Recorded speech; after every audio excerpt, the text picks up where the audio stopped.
Urea के 0.25 मोल 2.5 kilogram जलीय विलयन को बनाने के लिए आवश्यक यूरिया के द्रव्यमान की गणना कीजिए। विलयन की मोलरता कितनी दे रखी है? तो वो दे रखी है 0.25 मोल। इसको और भी सही रूप में लिखेंगे तो 0.25 मोल किलोग्राम इनवर्स में ले सकते हैं। फिर लिखेंगे यूरिया का मोलर द्रव्यमान। तो यूरिया का जो मोलर द्रव्यमान होता है, जो फार्मूले से निकलता है, इसका द्रव्यमान वो कितना है? 60 ग्राम मोल इनवर्स है। उसके बाद क्या दे रखा है? उसके बाद दे रखा है विलायक मतलब जल का द्रव्यमान। वो कितना मिलाया गया? तो 2.5 किलोग्राम जलीय विलयन में। किस विलयन में? जलीय विलयन में। तो ये क्या है? विलायक है। तो यहाँ पर लिखेंगे विलायक। विलायक कौन सा विलायक है? तो ये आपका है जल का द्रव्यमान। जल का द्रव्यमान।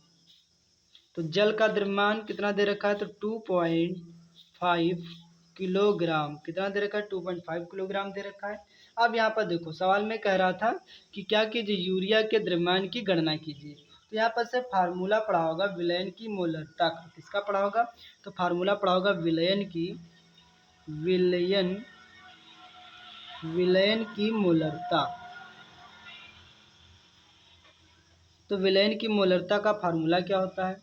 तो विलयन की मोलरता का जो फार्मूला होता है वो होता क्या है? यूरिया का द्रव्यमान। यहाँ पर लिखेंगे यूरिया का द्रव्यमान। यूरिया का द्रव्यमान अपॉन अपॉन में क्या होता है? यूरिया का मोलर द्रव्यमान। अपॉन में होता है यूरिया का मोलर द्रव्यमान। यूरिया का मोलर द्रव्यमान। और बटे में क्या होता है? बटे में होता है जल का किलोग्राम में द्रव्यमान। तो बटे में लिखेंगे जल का किलोग्राम में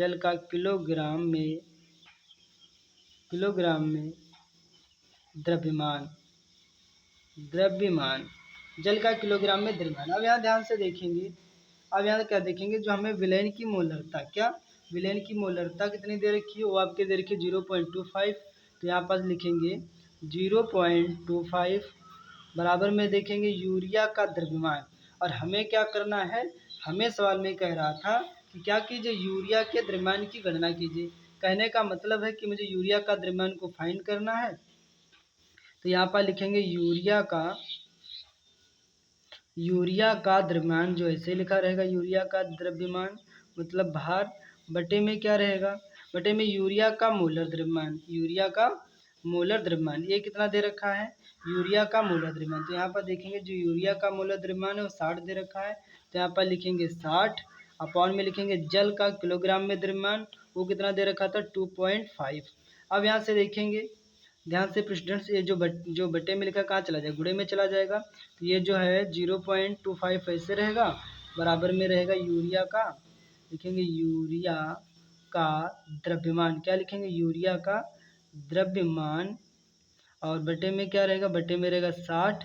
और ये देखो 60 और देखो 60 बटे 2.5 है। अब बटे वाला कहाँ गुणे में जाएगा तो ये यहीं पास आ जाएगा, 2.5 हो जाएगा। अब यहाँ से देखेंगे जिसके नीचे कुछ नहीं उसके नीचे मानेंगे, तिरछे गुणा कर देंगे। यूरिया का द्रव्यमान एक कम करेंगे तो एक कम हो जाएगा। तो यहाँ पर लिखेंगे यूरिया का द्रव्यमान। तो ये जो रहेगा यूरिया का द्रव्यमान बराबर रहेगा यहाँ पर 0.25 इंटू 60 और इंटू 2.5। अब यहाँ ध्यान से देखेंगे, यहाँ से पॉइंट हटेगा क्या बढ़ जाएगा? एक जीरो बढ़ जाएगा। एक जीरो से एक जीरो कट जाएगा। यहाँ से जीरो बढ़ेगा, ये पॉइंट हटेगा तो यहाँ कितने जीरो बढ़ेंगे? 2 जीरो बढ़ जाएंगे। तो 25 से कम 25 हो जाएगा। 25 चक्कू 100 हो जाएगा। फिर 2 3 6 हो जाएगा। 2 दूना 4 हो जाएगा। तो यहाँ पास कितना हो जाएगा? 25 3 कितना हो जाएगा? 25 3 हो जाएगा 75 बटे में हो जाएगा 2। तो 2 1 कम 2 हो जाएगा। यहाँ 2 1 कम 2 और 2 3 6 हो जाएगा। फिर 2 3 6 एक बचा, 2 7 14 फिर एक बचा, पॉइंट लग जाएगा, 2 5 10। तो यूरिया का जो द्रव्यमान आ जाएगा क्या आ जाएगा? तो यहाँ पर लिखेंगे अतः यूरिया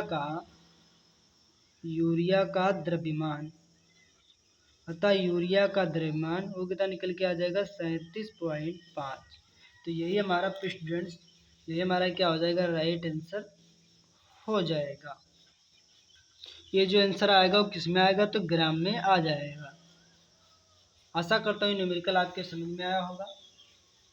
तो फिर मिलता हूँ नेक्स्ट वीडियो में, तब तक के लिए आपका सभी का बहुत बहुत धन्यवाद।